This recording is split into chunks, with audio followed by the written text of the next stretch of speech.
Hello student. आज की संस्कृत की ऑनलाइन क्लासेस में आपका स्वागत है।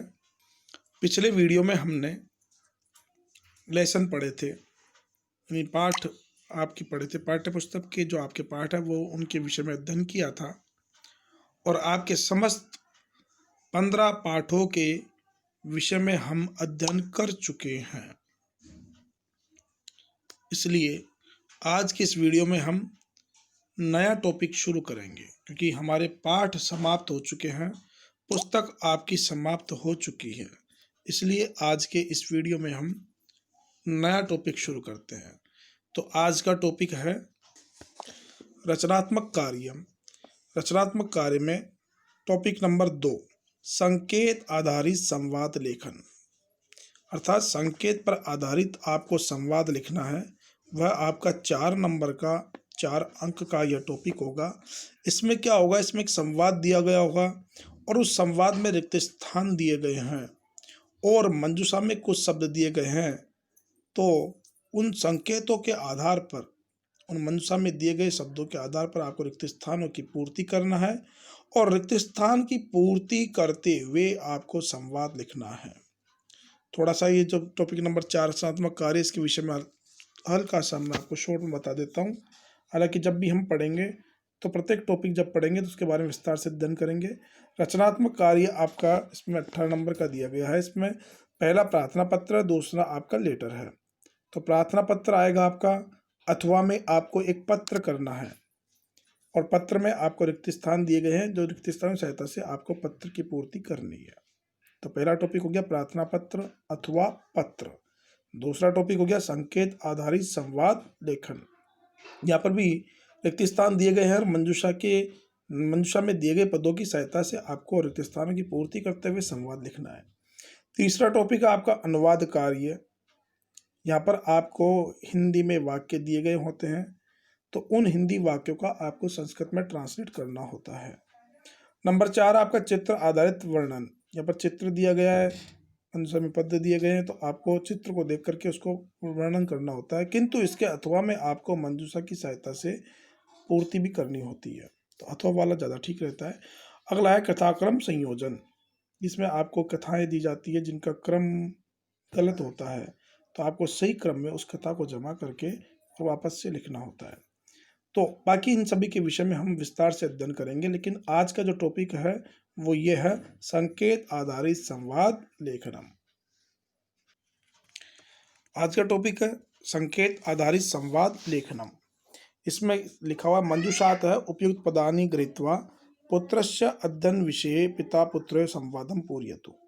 अर्थात यहाँ पर आपको संवाद दिया गया है, यानी संवाद से मतलब बातचीत।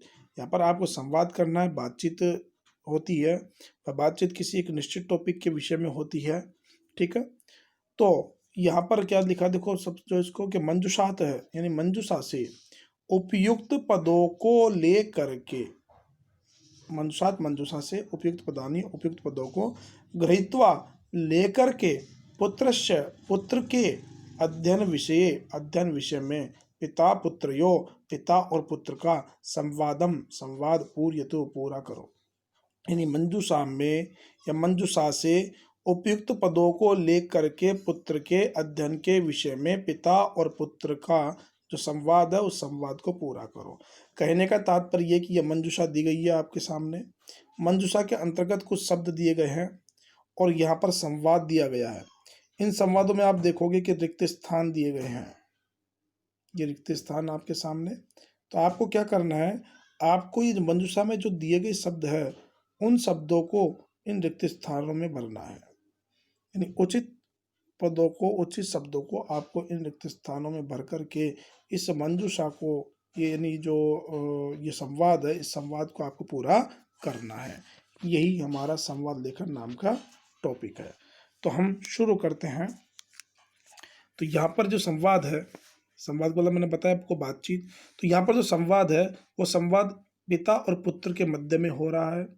और पिता और पुत्र के मध्य में संवाद हो रहा है, वो किस विषय को लेकर के, किस टॉपिक को लेकर के हो रहा है, तो वह आपके अध्ययन के टॉपिक को लेकर के, यानी अध्ययन के विषय को लेकर के पिता और पुत्र के मध्य संवाद यानी बातचीत हो रही है।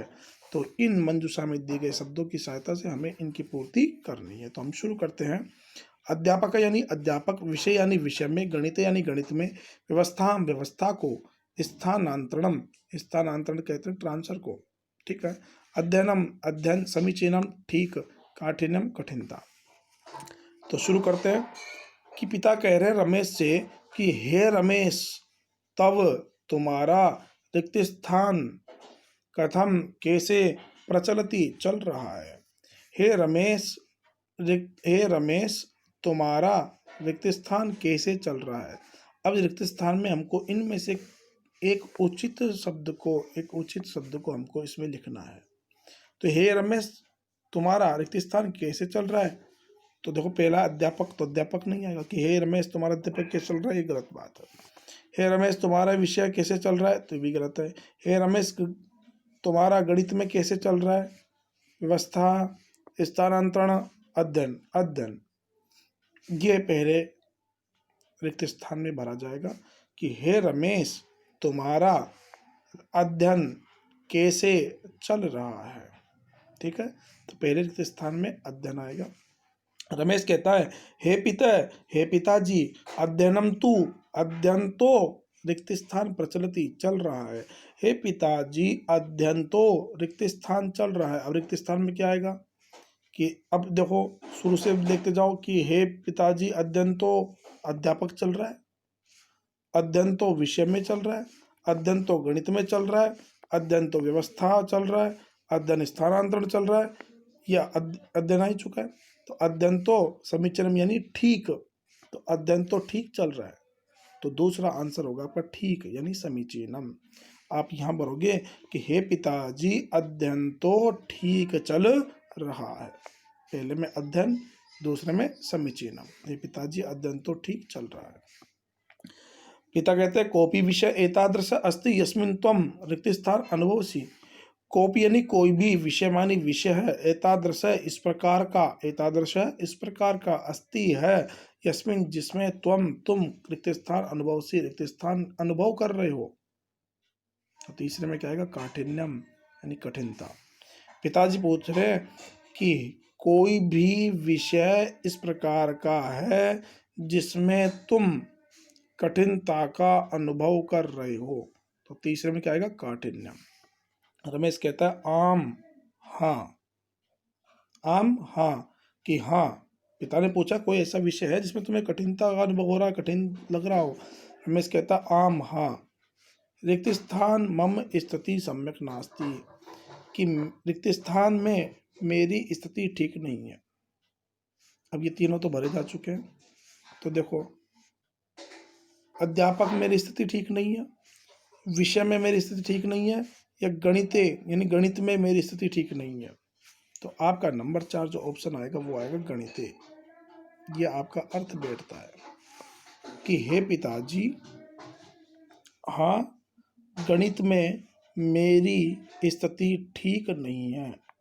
यतोहि क्योंकि अस्माकं विद्यालय, क्योंकि हमारे विद्यालय में, इदानीम इस समय, गणितस्य गणित का, पांचवे में क्या आएगा, अध्यापक है,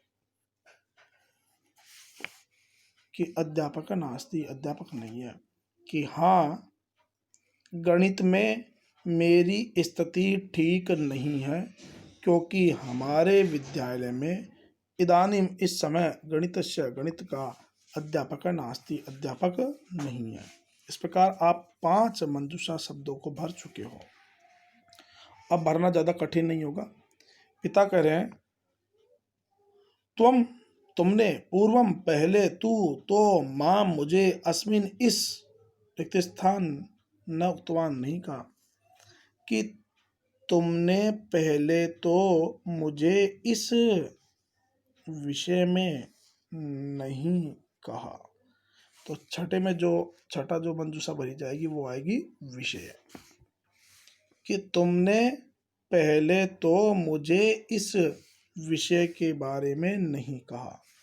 रमेश, अब रमेश पिता से क्या कह रहा है, पूर्वम तू, पहले तो, अध्यापक महोदय आसीत, पहले तो अध्यापक महोदय थे, परंतु एक मासात पूर्वम एव, किंतु एक महीने से, मास कहते हैं महीने को, किंतु एक महीने से पहले ही, तस्य उनका, रिक्त स्थान अन्यत्र अभवत, किंतु पहले तो अध्यापक महोदय थे, किंतु एक महीने के पहले ही उनका रिक्त स्थान दूसरी जगह हो गया। अब आपके मंजूषा में सिर्फ दो ही शब्द है, व्यवस्था और स्थानांतरण। तो एक महीने पहले ही उनका व्यवस्था दूसरी जगह हो गई या उनका स्थानांतरण दूसरी जगह हो गया, तो आपका आंसर होगा स्थानांतरण। कि साहब पहले तो अध्यापक महोदय थे, परंतु एक महीने पहले ही उनका स्थानांतरण दूसरी जगह हो गया। पिता, अस्तु ठीक है, अहम तव कृते गृहे एव गणित अध्यापकस्य रिक्त स्थान करिष्यामि। अस्तु मानी ठीक है, अहम यानी मैं, तव यानी तुम्हारे, कृते मानी लिए, गृहे घर पर, एव मानी ही, गणित अध्यापकस्य गणित के अध्यापक की। अब बच रहा क्या, आठवां व्यवस्था, तो इसमें आ जाएगा व्यवस्था कि ठीक है, मैं तुम्हारे लिए घर पर ही गणित के अध्यापक की व्यवस्था करूंगा। रमेश कहता है धन्यवाद, कि धन्यवाद पिताजी। तो इस प्रकार से यह एक पिता और पुत्र के मध्य संवाद था, जो कि अध्ययन के विषय को लेकर किया गया संवाद है। और आपको क्या करना है, आपको सबसे पहले ये जो मंजूषा है, इस मंजूषा में जो दिए गए शब्द, उन शब्दों का अर्थ करना है। तत्पश्चात आपको जो ये संवाद दिया गया है, उस संवाद का आपको हिंदी अर्थ करना है। एक बार जब आप उस संवाद का हिंदी अर्थ कर लें, तो दूसरे राउंड में, यानी आपको दूसरी बार, एक बार तो हिंदी अर्थ करना है, फिर दूसरी बार आपको क्या करना है, आपको उसका हिंदी अर्थ करते हुए फिर आपको देखना है कि कौन सा मंजूषा में दिया गया शब्द इन रिक्त स्थानों के लिए उचित है। तो उचित पद का प्रयोग करते हुए आपको यह संवाद लिखना है, जो कि कठिन नहीं है। यह बहुत ही सरल टॉपिक है, बस अभ्यास की आवश्यकता है, और साथ ही साथ आपको इसमें हिंदी अर्थ आना चाहिए। तो आज का जो टॉपिक है वो आपका समाप्त होता है। एक बार मैं अर्थ कर देता हूँ कि रमेश तब अध्ययन कथम प्रचलति। रमेश तुम्हारा अध्ययन कैसे चल रहा है। हे पिताजी अध्ययन तो समीचीनम प्रचलति, अध्ययन तो ठीक चल रहा है। कोई विषय एतादृश अस्ति, कोई विषय ऐसा है जिसमें तुम कठिनता का अनुभव कर रहे हो। हाँ, गणिते मम स्थिति सम्यक नास्ति, गणित में मेरी स्थिति ठीक नहीं है, क्योंकि हमारे विद्यालय में इस समय गणित के अध्यापक नहीं हैं। तुमने पहले तो मुझे इस विषय में नहीं कहा। पहले तो अध्यापक महोदय थे, परंतु एक महीने पहले ही उनका स्थानांतरण दूसरी जगह हो गया। अस्तु ठीक है, मैं तुम्हारे लिए घर पर ही गणित के अध्यापक की व्यवस्था करूंगा। धन्यवाद। इस प्रकार से आपका ये जो मंजूषा है वो समाप्त होती है। फिर भी एक बार पुनः देख ले कि नंबर 1 पर क्या आएगा, अध्ययनम, नंबर 2 पर समीचीनम, नंबर 3 पर काठिन्यम, नंबर 4 पर आएगा आपका गणिते, नंबर 5 पर अध्यापक है, नंबर 6 पर आएगा आपका विषय, नंबर 7 पे आएगा आपका स्थानांतरणम, और नंबर 8 पर आएगा आपका व्यवस्था। अब बालकों, आपको एक काम घर पर करना है कि आपको यह मंजूषा, आपके पास बुक हो तो बहुत ही अच्छी बात है, बुक नहीं हो तो इस प्रकार से ये आप जो है वीडियो में देख करके आप अपनी नोटबुक में इस मंजूषा के आंसर को भरें, यानी इन पदों की सहायता से इन रिक्त स्थानों की पूर्ति करके इस संवाद को पुनः लिखें। धन्यवाद।